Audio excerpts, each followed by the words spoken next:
Hi guys, I'm Ashley. And I'm Liz. And we are here in our postpartum and lactation theme with our fabulous guest here on Dancing in the Kitchen, Lauren Archer. Lauren is a doula and a lactation expert. Lauren, welcome. Yes, Hi, thank you for having me. Absolutely. So we are excited just to kind of know your background, how you got interested in supporting new moms, and in lactation specifically, because we're really going to dive deep on that today. So take it away. Well, I started my journey about 8 years ago, and I began doing postpartum work and really focused on that. And I really saw how feeding kind of encompasses a lot. Obviously, you have a brand new person you have to take care of. And that kind of veered my journey into lactation, and that's mainly what I focus on now. And I love it. That's amazing. And I feel like lactation is can be kind of mystifying. Oh, right. That's just going to be my thing. I'm like, what is lactation? I have no idea. So lactation for dummies, go. Yeah, and absolutely. We could even start with kind of colostrum and kind of how lactation starts and the beginning of the breastfeeding process and sort of a new mom getting up to speed with it. And then we're really going to dive in on nutrition and foods that support and things to avoid. But let's do a little 101. Yeah, for those who don't know, who don't have any children like myself, it's very helpful. Okay. Oh my. Well, lactation is just about feeding your baby, I think. And so a lot of people really want to feed their baby with their body, and it can be really confusing. There's a lot of information out there, especially social media is great, but sometimes can be very, very misleading. I've had the pleasure of going in and helping so many people, and I can tell you everyone is a mess to begin with and very confused and want to know all this information. And finding the right resources can be really helpful. And so prenatal support is really great. I love working with clients before baby's here, because as you know, after you give birth, you're kind of, I don't know what even day it is. A lot has just happened. And then you're required to keep a person alive. Right. But it's really interesting because your body's already making milk when you're pregnant. So you start making colostrum about 14 to 16 weeks gestation. And so a lot of people start feeling like baby comes out and, oh my gosh, my milk hasn't come in. And I'm always like, it's been here. It's already here. It's a spectrum. So you've got colostrum and transitional milk and mature milk. And I think just knowing that your body's already doing what it's supposed to be doing can make people feel a lot better in the beginning to start with, and not feel like, what am I supposed to do until my milk comes in kind of feeling. Right. Well, and I remember a couple things, especially with my first baby, being taught that the baby's stomach is super tiny at the beginning for one thing, so you don't need a lot of volume in order to feed them. It expands over time, and then when that mature milk comes in, then they're going to be getting the right amount that they need. You also weigh your baby to make sure that they're gaining weight and that they're getting fed appropriately. Yeah, and I really like research, because some of these topics are really well researched. So the research shows that babies' stomachs don't even expand until day 3 or 4, and that is when colostrum starts transitioning. And so we know babies don't even start gaining weight back until day 4. They kind of come out with a little bit to burn. Nature really sets you up. Don't they lose a little bit of weight sometimes? It's really common too. That's why having a full-term baby can really benefit you. Everyone wants a small baby, but let me tell you, as a person who has given birth to sturdier babies, they really have a little bit of fat to burn, and that weight loss doesn't seem so scary, as opposed to sometimes the little fries are a little bit stressful. Baby, so were you? Yeah, you guys were a little premature, right? Yeah, we were not even as big as a normal baby size today. We weren't even 8 pounds altogether. So yeah. Oh my goodness. Yeah, multiples come out a little bit smaller. There's a little bit less space in there. Can you imagine 3 8-pounders? Nope. No. Yeah, well, and there's also ways to kind of check and make sure things are on track. Weighing is one of them. Also, the wet diapers and making sure that if there's output, then they're getting the correct input, right? Yeah, and usually the first week everyone gets really stressed out, and some people get in their own way a little bit, or you go to pediatricians who are really great at making sick kids better, but not so great in feeding babies. And so that first week, just having really good support can be really helpful for those gut checks of hey, your baby does this thing called cluster feeding. I kind of say, they put in the catering order. So they're here all the time, but they're not necessarily consuming and transferring calories. They're just like, hey, later on this week when my stomach does expand, I'd like a little bit bigger of a meal. And so just having someone to be like, nope, baby is doing what they need to. They're not eating because they're quote unquote starving.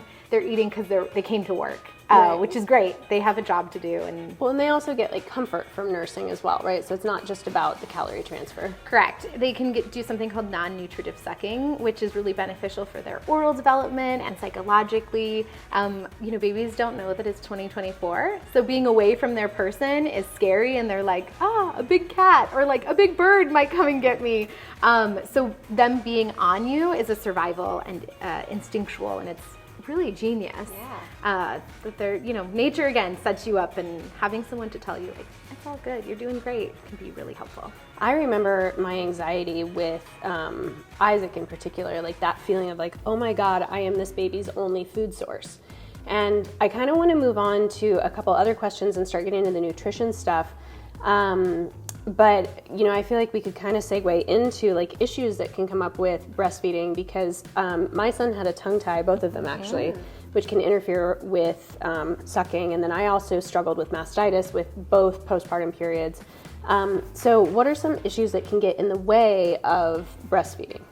The first development, like orally, how things are functioning can be a big one, and having that resource to know, like, hey, I can call that person and they can really guide me until we hit a point where we're definitively, hey, this is happening, can happen.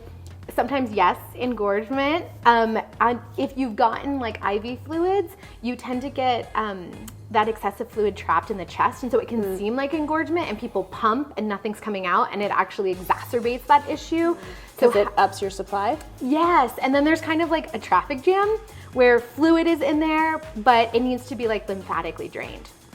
It's not going to come out through pumping, and you're kind of pumping and you're telling your body, oh my gosh, I have all these babies, and your body responds, and then you are in this like not a great situation where you don't rock hard. Yeah. Oh no. It's tough. Again, having someone who can come and be like, I will help you. And I imagine painful. Very right? painful, yeah. And like with mastitis, you can actually get lumps or like blockages. And people like Lauren have amazing techniques where they can actually kind of like comb it out or use a gua sha tool. Yeah, we can do some of that lymphatic drainage and kind of relieve a little bit of inflammation. Also knowing safe things to do and things to say, like it is inflammation. So a lot of people are like, oh, I'm going to use heat on it. And now we know that that's not a great idea. We want to use cold. So having that person be like, no, don't put heat. Right. Don't go too hard on it. Those kinds of things that guidance is really important. Yeah. No, I love that. Are there any other issues that can come up with breastfeeding, that we kind of haven't touched upon, like the tongue tie, the mastitis, the engorgement? A lot of times it's just misinformation. I think a lot of people, again, social media and the internet is great, but I always tell clients, like, don't Google. You'll get like, it's like the equivalent of when you're like, I have a headache, and Google's like, you're dying. Right. Same thing with lactation.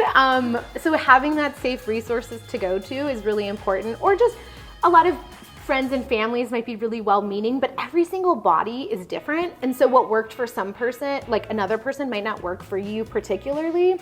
So having that resource to kind of be like, you're unique and your baby is unique and this journey is unique. Here's really detailed advice for you and your body. Because I've seen, there's not really one thing that I would be like, oh my gosh, I recommend this for everyone, besides getting good support. Right. Everyone is totally different. That's interesting. Yeah, well, and I'm thinking now, just based on what you've said, of some structural things too. Like some people get like chapped and cracked, and that can be really painful. Some people have like inverted nipples, and some of those structural things can interfere.